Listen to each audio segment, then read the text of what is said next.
Hello everyone, this is साक्षी। स्वागत है आपके अपने चैनल विजडम एकेडमी में। तो हम शुरू करने जा रहे हैं एक्सरसाइज 8.2 का फोर्थ क्वेश्चन। तो चलिए शुरू करते हैं। कह रहा state whether the following are true और फॉल्स। आपको बताना है कि ये फॉलोइंग ट्रू है या फॉल्स है और जस्टिफाई करना है आपके आंसर को। ठीक, कि ये ट्रू है तो क्यों है, फॉल्स है तो क्यों है। ठीक, देखिए क्या पहला बोला गया, sine A plus B equal to sine A plus sine B. ठीक है, इसमें ये पूछा गया है कि ये ट्रू है कि नहीं, तो उसके लिए हम क्या करेंगे, यहाँ पे कोई थीटा लेट कर लेते हैं। तो देखिए ए को मैं यहाँ पे लेट कर लेती हूँ कि ये 60 डिग्री है और बी को क्या लेट कर लेती हूँ, ये 30 डिग्री है।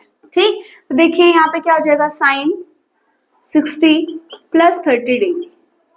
ठीक, तो ये हो जाएगा sine 60 plus 30 90 degree equal to किसके हो जाएगा, 1 के। ठीक है, इसी तरीके से यहाँ पे करेंगे तो हम साइन 60 डिग्री प्लस ये हो जाएगा साइन 30 डिग्री। ठीक, तो देखिए साइन 60 डिग्री हमारा क्या होता है, √3/2। ठीक, और साइन 30 डिग्री कितना होता है हमारे पास, 1/2। इसका एलसीएम लेंगे तो ये क्या हो जाएगा, √3 प्लस 1/2। तो देखिए ये 1 है, ये √3 प्लस 1/2 है, ये इक्वल नहीं है तो हम इसको बोल देंगे ये फॉल्स। ठीक, तो देखिए सेकंड क्वेश्चन क्या कह रहा है, the value of sine theta increases as theta increases. कह रहा है कि साइन थीटा की जो वैल्यू है ना वो इंक्रीज होती है जैसे कि उसका थीटा बढ़ता है। तो देखिए यहाँ पे हम लिखते हैं साइन थीटा। ठीक है, साइन थीटा पे मान लेते हैं हम, जैसे अगर मान लीजिए साइन थीटा, थीटा आपका क्या है, 0 डिग्री है। ठीक, तो साइन 0 पे क्या होता है हमारे पास, 0। ठीक है, थीटा फिर देन 9 30 45 डिग्री 60 डिग्री और 90 डिग्री। ठीक, तो साइन 30 डिग्री पे कितना होता है, 1/2 देन 1/√2 देन √3/2 और फिर क्या आ जाता है 1। तो देखिए साइन 0 डिग्री पे 0 से 1/2। ठीक, 1/2 से 1/√2 फिर √3/2 फिर 1।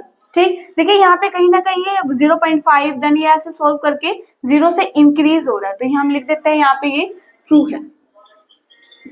ठीक है, तो देखिए इसी तरीके से इसके थर्ड पार्ट को देखते हैं, the value of cos theta increases as theta increases. ऐसे ही सेकंड की तरह इसने बोला कि जैसे थीटा इंक्रीज होता है तो कोस थीटा की वैल्यू भी इंक्रीज होती है। चेक करते हैं, देखिए कोस थीटा पे जो इसकी वैल्यू है 1 √3/2 1/√2 और ये हो जाएगा 1/2 0।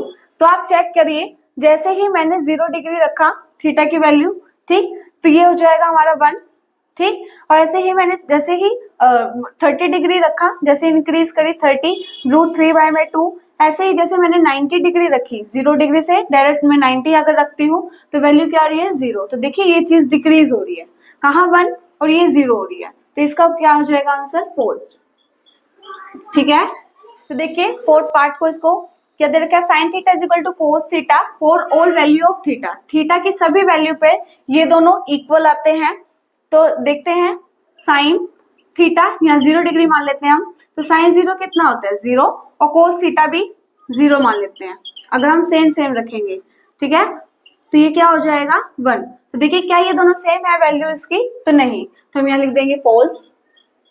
ठीक है, इसी तरीके से cot A is not defined for A is equal to 0 degree. क्या कह रहा है कि अगर हम ए की 0 डिग्री रखते हैं, कोट 0 डिग्री रखते हैं, तो क्या इसका आंसर नॉट डिफाइंड आएगा, तो हाँ, क्योंकि कोट 0 डिग्री पे क्या होता है हमारा, नॉट डिफाइंड।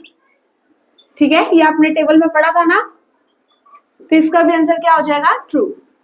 ठीक, तो इसी तरीके से ये सारे क्वेश्चंस हमारे सॉल्व हो गए हैं।